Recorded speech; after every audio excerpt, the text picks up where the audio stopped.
ભાઈ શું શું રાખો છો? બધું જ રાખીએ. અચ્છા, હા. તો લેજો મારે એમ સાઈઝ ની એક ટી શર્ટ બતાવો. એટલે ભાઈ કપડાની દુકાન નહીં, તાણ હું બધું ખાવાનું બધું રાખીએ. ખાવાનું બધું રાખો એમ? તો હેડો મસ્ત બટાકા પૂરી કરી દેજો 500 ગ્રામ. એટલે ભાઈ ફરસાણની દુકાન નહીં યાર, તો ડેરી છે ડેરી. ખાવાની વસ્તુ એટલે પેડા, મઠો, બરફી, મોતીચૂર એ બધું રાખીએ ઈ. એમ કયો ને યાર તાને હા. વધુ રાખો. ત્યાં મોતીચૂર નું નામ કેમ મોતીચૂર પાડ્યો? એ પહેલો લાડુ મોતીમાં એ ખાધો તો ને એટલે કોણ મોતીમાં? અમાર મેલામ રોય મોતીમાં, એટલે ત્યાંથી મોતીચૂર નામ પડી ગયો. એવું એમ અમાર વેલજીભાઈ ખાધો હોત તો વેલજી ચૂર પડોત, બાકી કોઈ ફરક ના પડોત. ટેસ્ટ એના એ જ વાત. ઓહો, તમે તો મઠા તો ખાસા રાખો લ્યા. હા તે મઠા બનાવીએ ને યાર આપડે એવું તમે બનાવો? જાતે. શું વાત કરો? હા.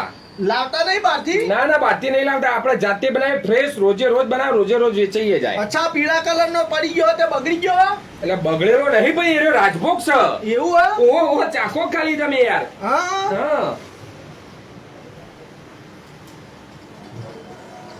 ચો ગજબ નો હા ને, બોલો પેક કરી દઉં. ઉભા રહો કે મને થોડું સમજવા દે.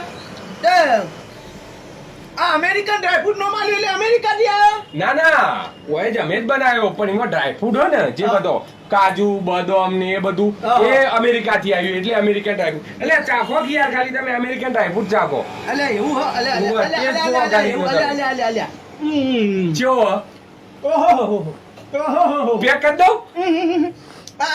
પેલા કેસરી કલર નો હતો નો મહિનો એ મેંગો મઠો. એટલે મેંગો મઠો એટલે મઠા બધા એક જ જેવા આવે. હા. મેં અંદર કેરીનો રસ નાખી દો એટલે મેંગો મઠો થઈ જાય. પાપા સહીન તો યાર કેરીનો રસ જ ના ખાઈ લે. રસ પીવાનો આવે, હા. મઠો ખાવાનો આવે. પીવો હોય તો રસ પીવાનો, ખાવો હોય તો મઠો ખાવાનો. અચ્છા. પેક કરી દઉં? ઉભા રહો પણ પેલા ઉપર તો મને સમજવા તો દે યાર. હું સમજવું. તે તમે આ હાચું કયો તમે બનાવો?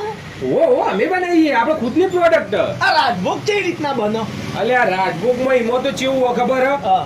અંજીર આવું મોય, હા. બરાબર, કાજુ આવે, દ્રાક્ષ આવે, એ બધું આવે એટલે રાજભોગ થઈ જાય. અને થોડો કલર મિક્સ કરો એટલે કલર અલગ પડે આખો. અચ્છા, એમ નહીં બનાવવાનો પણ એમ કહું એ તો બધું ડ્રાયફ્રૂટ થયું ને. બનાવવાનું પણ તમારું કોમ જ જોણી. તો ખબર પડે કે તમે બનાવો, વાત કરો. કોકનો તૈયાર લઈને આમ પધરાઈ દેવો છે.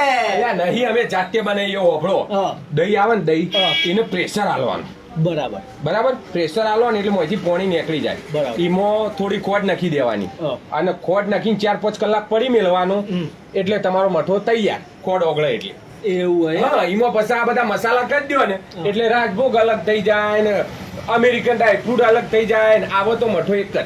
અચ્છા. હા, ટેસ્ટ અલગ અલગ થઈ જાય પછી. બરોબર. હા, સમજ પડી? બરાબર. પ્લેન તો ચાખ્યો જ ના તમે યાર, પ્લેન ચાખો કે? એવું ના ટેસ્ટ તો હા હો ભાઈ તમારો. અરે ટેસ્ટ તમે ખાલી હક નહીં. નહીં. પેક કરી દઉં?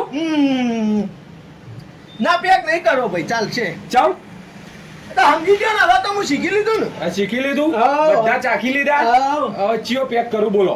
પેક તો નહીં, બધા જ ખાવાના થોડી આપડે ભાઈ. બધા બધા કિલો પેક કરી દઉં. ના તમે પેક ના કરજો. તો આ તો હું ઘેર જઈને બનાવીને ખોય. એટલે આ તો શીખવા આવ્યો તો કચી રીતે બના વસ્તુ. હવે આ તો ભાવ તો જો 340 રૂપિયા રાજભોગ ને 360 ને મારે તો બધા ખાવા, બધા ખાવા દઉં 4,000 રૂપિયા પડે કે યાર મારે તો. અલ્યા પણ ઓમાં જફામારી બહુ હોય, ઘેર બનાવશો કંટાળી જશો. અમે નવરો કોઈ કામ ધંધો કરતો ઘેર બેઠો બનાવું અને ખોય પછી શાંતિથી મસ્ત ટેસ્ટ આવો ને આવો રહેશે ને. મને શું ખબર કેવો રહે છે. તમે કીધું એ પ્રમાણે બનાવે તો આવો ટેસ્ટ આપો તો નહીં આવે તો મજા નહીં આવે. હોય ને ઝઘડો કરો ઘણા ક્ષેત્રો એમ કઈ પછી વાત કરો હતી એટલે શીખવાડ્યું મય લોચા તો શીખવાડી તો ઘેર અમે બનાવીએ પછી તમારે જેવો ટેસ્ટી આપવો તો ઘેર. ઘણી વાર આવું થાય યાર, હું બાર લારીઓ પર ખાઉં ને એવી વસ્તુ ઘેર બનાવ સારો ટેસ્ટ નહીં આવતો. આ મઠો શીખ્યો તું જાન ભાઈ, તારું લેવું કોઈ ના આવે મોથા જોડ્યું કરવા કરે. જા તું જવાન કરજે. લેવું કોઈ જ્ઞાન તો લીધું કે યાર તમારું. જવાન કર ભાઈ તું. તો બનાવીને ઘેર પછી ખોય હું આજ. સારું કર્યું, એક મઠો તો નાખી દો. એ તો મારી મોનોપોલી. ચિયો એક મઠો? ના નહીં કહું. કેવું પડે યાર ગરાક શું આવું થોડું ચાલે અલ્યા એ મઠો તો તમે ખો ને હા. એટલે તમ્મર આવી જાય તમ્મર. શું વાત કરો એ જ હા. માટો કેમ આ બનાવો ઘેર જઈને? ના કહું આવું ના ચાલે હો પછી તો માર ટેસ્ટ નહીં આવતો હોય બબાલ થશે હોય પછી બધા પબ્લિક આગળ તમારું નામ બદનામ થઈ જાય દુકાનનું. હારું બબલ ના કરતા કહું પણ કોઈને કહેતા ના. ના મારે હું કરે કોઈ કેવું મારે તો જાતે બનાવીને ખાવા આમ ઘેર યાર આમ નજીક આવ. ચમ નજીક હું કરવા અલ્યા કોઈ હોપડી જાય તો યાર. હા એ વાત સાચી હો હારું નજીક જલ્દી કયો હાડો આ ચિયો મઠો હતો રેપટા મઠો તમર આયા. ઓવા આરા તમરા આવો આ તો નેકળવાન કર અને ઘેર જઈને હારું બનાવજે અને ખાધે જજે. કશો હતો નહીં નેકળ.